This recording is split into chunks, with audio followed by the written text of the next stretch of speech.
ஒரு ஊருல எங்க வாழ்க்கை அதுல இருக்கும் அன்ப பாக்க கரும்போடு காக்கா குருவி கதைய கேட்க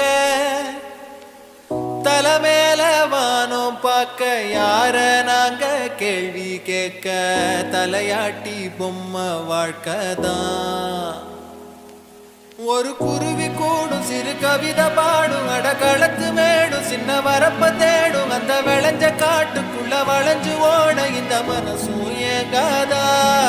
ஒரு ஆத்து மீனும் துள்ளி குதிச்சு போகும் மீன் குழம்பு வாசம் எங்க காத்தில் வீசு நொடி பசிச்ச நேரம் அந்த பழைய சோறு இங்க அமுதம் ஆகாதா.